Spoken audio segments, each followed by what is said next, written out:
Closed mouths don't get fed. Yeah, that's right. Yes, sir. How many children do you have? So my stepson Carson is a junior right-handed pitcher for us, and then my middle son Landon is a seventh grader at Clarksville Academy, and then our youngest son Lake, he's 9, and he is the one that eats leaves. Just it's all the kid does. So he lives in man. this field nonstop with all the rest of them. But they love it, and yeah, it's a crazy world that my wife does a great job of holding together. How long have you been married? Her and I have been married. This is going into year 11. Yeah, been together 12 years, going into year 11. So Nice. We just celebrated our 8-year anniversary. nice. March 14th. I didn't forget that. What are you talking about? Yeah, it goes quick. Or in her eyes, it may not go quick. It may seem like an eternity. But Amen to that. oh yeah, Lake is 9. Landon is how old? he's 13. 13. And Carson is how old? He's a junior. He's 17. 17. So I have Alexandria is 18. Amari is 14. They're my step babies, but my babies nonetheless. My sons, Jeremy Jr., are 6 and 3. Jackson Monroe is 3. Nice. Yeah. So a little bit spread out. We got the older ones watching the younger ones, but the younger ones are mature enough to also watch the older ones, so it works out just fine. Oh yeah. Yeah, nothing like built-in babysitting, right? Yeah, you ain't lying. It helps. That's good. So they all play ball? Yeah. Lake plays baseball and football. And of course, Carson, all he does is play baseball now. And then Landon actually plays football and soccer, which I know absolutely nothing about, which is kind of a good thing. So I can just sit back and relax and watch him do that. But he loves that. So it's cool to see him be the one do something a little bit different. But right now, I listen. So I coached little league, like 9 to 13-year-olds football, and then I coached 1 year in high school. I was the junior varsity defensive coordinator and the varsity defensive line coach. Nice. Yeah. So I'm a bit obsessed, and I love talking to coaches because most of the time they're a bit obsessed too. Oh yeah. So always. With your son playing soccer, were you like, okay, let's look into this soccer thing. How does this work? You know, his mom's aunt, she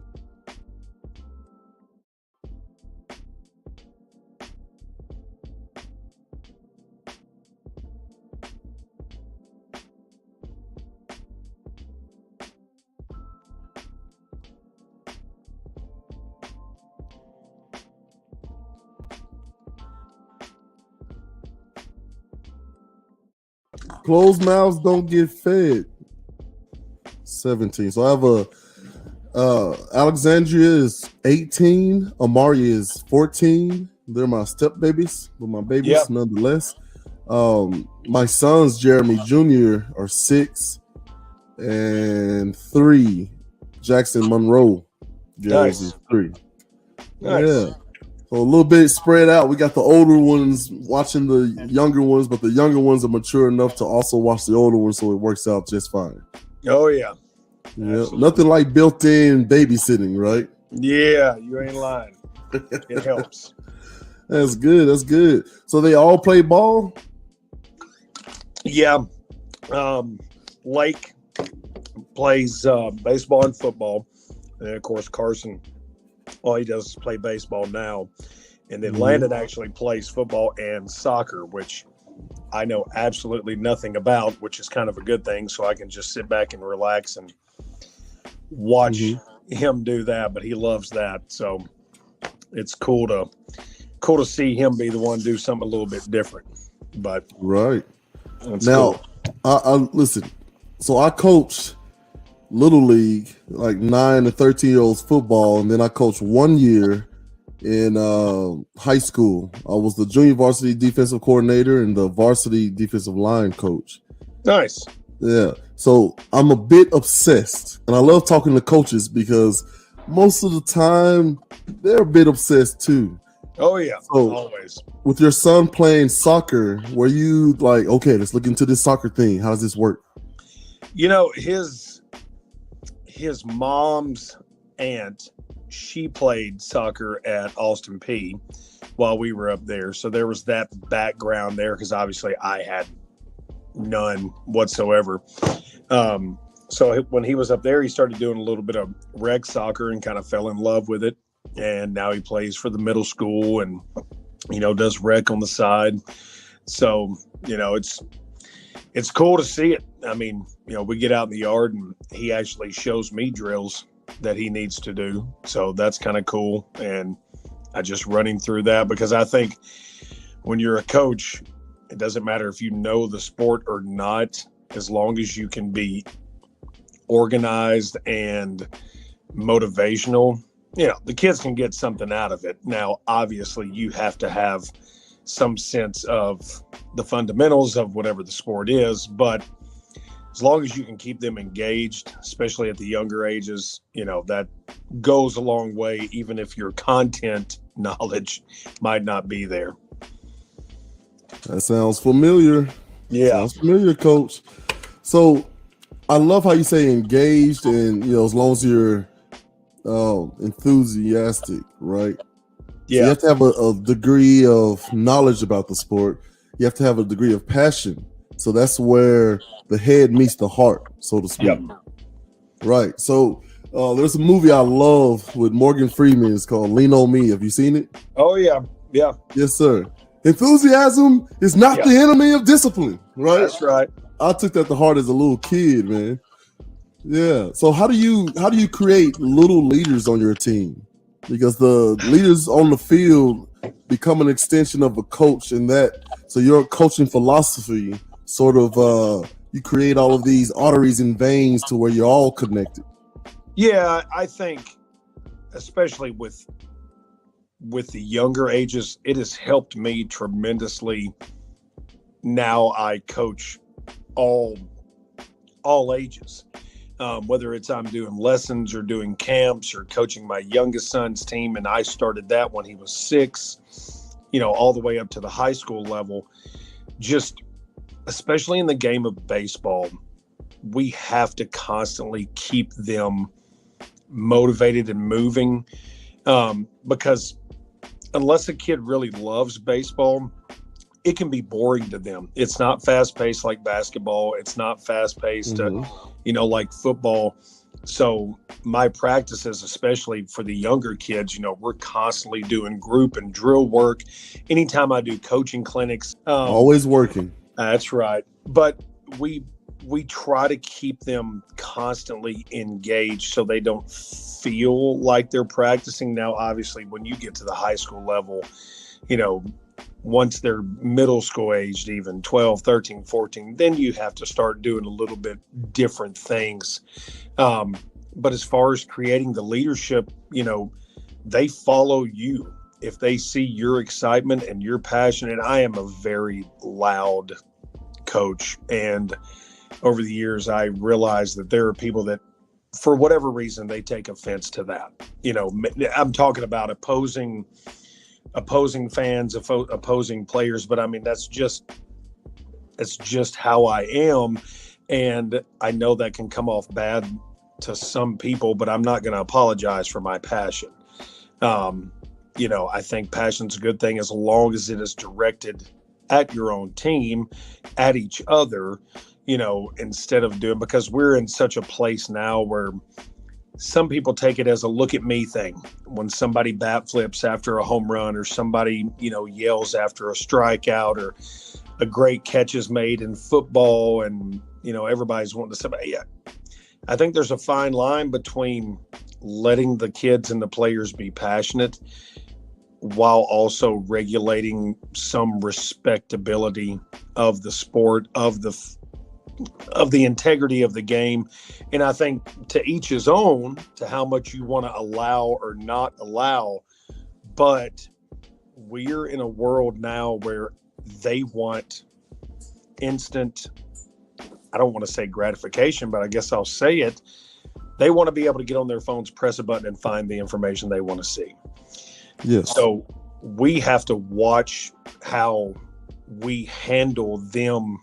Like, success isn't that way. Success is not an app on your phone that you can just access and boom, there you have it. It's a slow process sometimes. And sometimes these kids, they don't realize that. So the leaders that we have today, they understand that it is a process, and they are the ones that has to make sure everybody else sticks to that process. Is that, in a nutshell, your coaching philosophy? Probably now. You know, I do a lot of the same thing. This is going into year 17 here at Spring Hill High School. This is year 17 at Spring Hill High School. It is my 20th year coaching overall. I literally, as soon as I finished up playing at Austin Peay, I started coaching that next fall. I was the pitching coach at Columbia State for 2 years, middle school coach at D.A. Cox for 1 year, and then took over this position when I was 26. So my philosophy, you know, I'm 42 years old now. I was 26 when I started. You know, my seniors that year were only 5-6 years younger than me, you know, some of them. So it's kind of crazy to think about that. So a lot of my things have stayed intact, but if you don't evolve as a coach, you get left behind. I mean, you really do. I mean, I started this in 2006.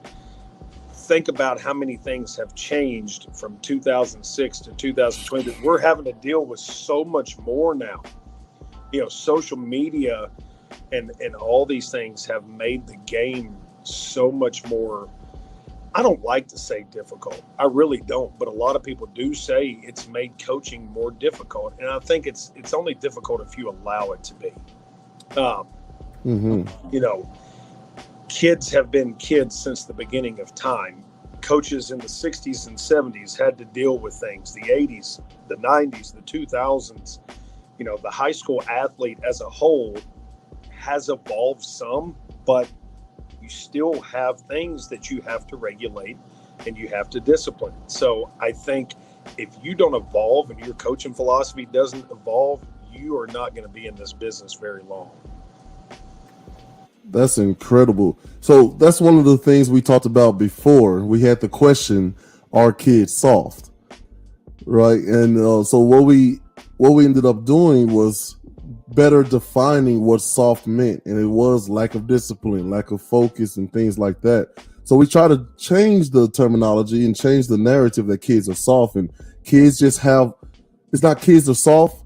I think the adults involved in kids, any way, shape, or form, they just have more to compete with. And my whole thing is I never shied away from competition. I loved it. I'm a competition junkie.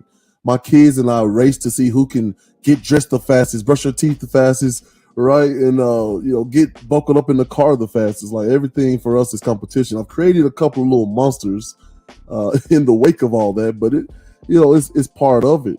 So what I challenge parents of student athletes and teachers and coaches to do is to say, these kids they lack discipline, enthusiasm, and focus. Okay, so what? Find a way to get these kids in line, like every coach and parent and teacher that's done since the beginning of coaching, parent, and teaching. And I think that's something that's really important. So what are some of the obstacles that you've had to deal with in your 17-year tenure at Spring Hill that you've overcome? You have to, number one, you have to read your team. If you try to do, and that's one thing that I've gotten better at as a coach over the years, is while something may have worked with a team 5 years ago, it may not work for the team this year. And if you continue to try to do the same thing over and over, Sure, there are things we do in our program that we have done that I've implemented since day one. Um, especially a lot of our core values, how we're going to act, how we're going to dress, how our appearance is going to be on the field. We still make sure that our hair is nice and neat and trimmed and we're clean shaven during the Mm-hmm. season. And that may be an old way of doing things, but I figure it's worked for the New York Yankees since the beginning of MLB. So we do it too.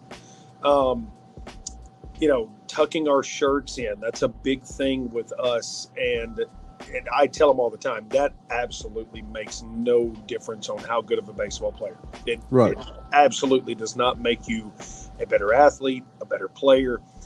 But if you know that that is something that is asked of you that you've got to do every single day, you are making yourself disciplined. I don't go to their houses to check, but I tell them every day when you get up, you should make your bed.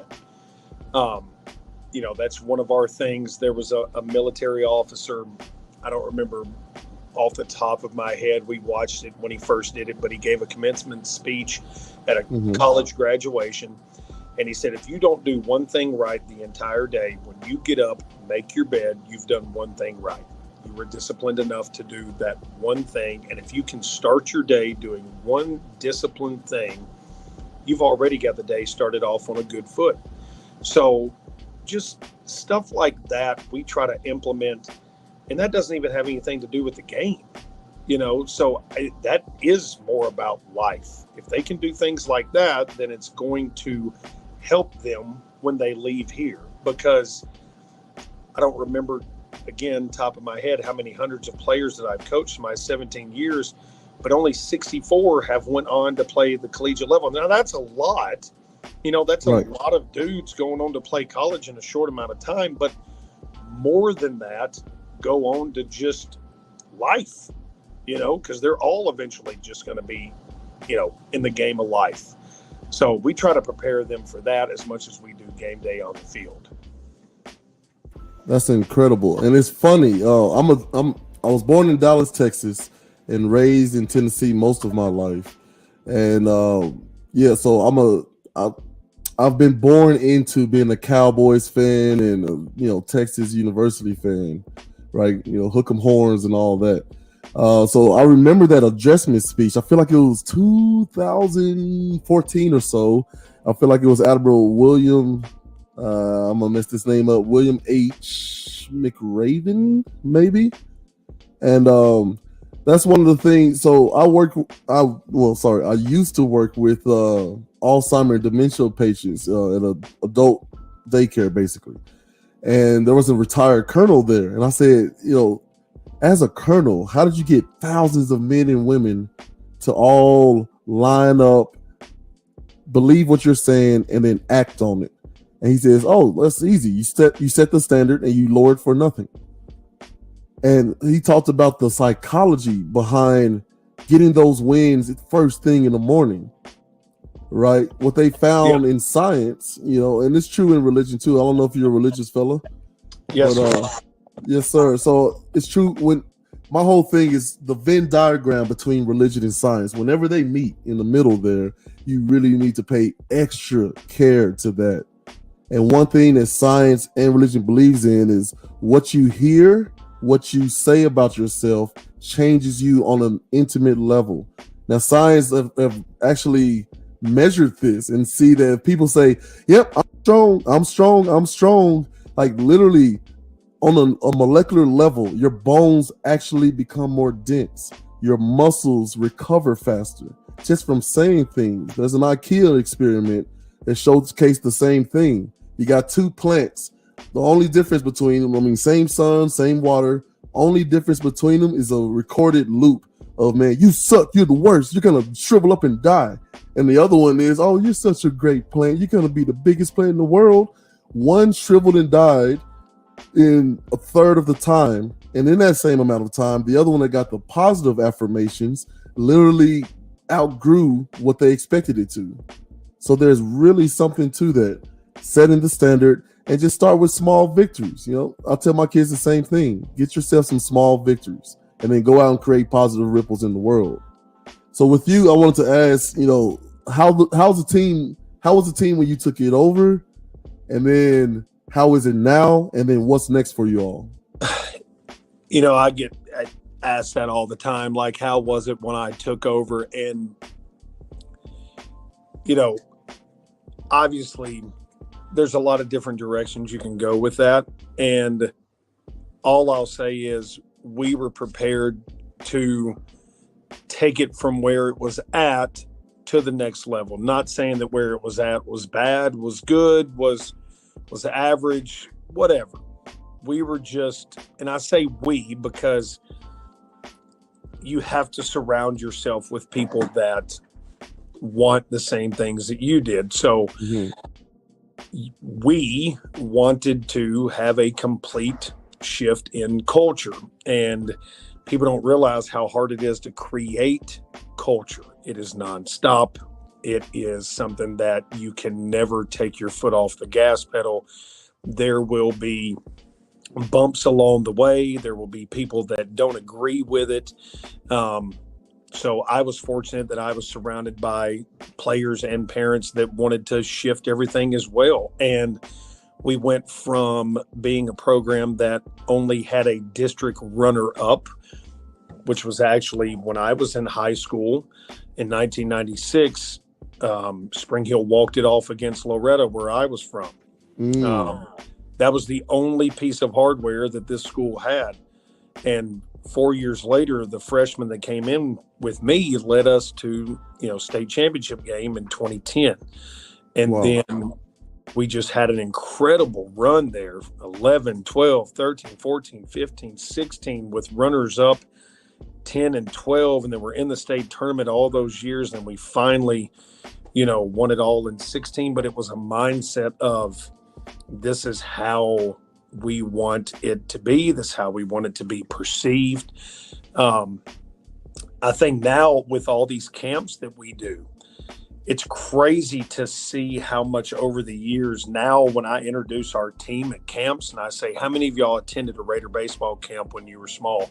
And 98% of our team raised their hand. And that's the thing that I think I'm most proud of. We have created a culture here in a town where, and I'll just say it, everybody knows it, Spring Hill's always kind of been, we're kind of in Murray County, we're kind of in Williamson County, our school has a Columbia address, but we're, here. But you were here when Spring Hill was little bitty Spring Hill. I don't know when the last time you came back was, but obviously all the changes that have taken place, and the growth is incredible. We'll have a new high school going up very soon, actually in Spring Hill, named Battle Creek High School. What that's going to do to the student population for a little bit here, I don't know, but with all the housing around, it's going to go right back up. So that's the thing we've been the proudest of, is no matter how much change there has been around here, we've maintained our culture. And it's been cool to create that small town feel culture within a single sport program, so it's something we're probably as proud of as all the championships and everything else. We're very proud of that. And I did come back to see Jordan. Jordan is like Brian and I are basically brothers. Been through a lot together. I've seen Jordan from a little bitty ugly alien baby to the handsome devil he is today. And I got to see him participate in the camp where you guys were showing the younger kids how to do stuff. And I was really impressed with how well your boys handled being over some other boys, so that culture is seeped into them, and that's gonna be beneficial to them on and off the field. Speaking of Jordan Zaydan, like, why is he your favorite player?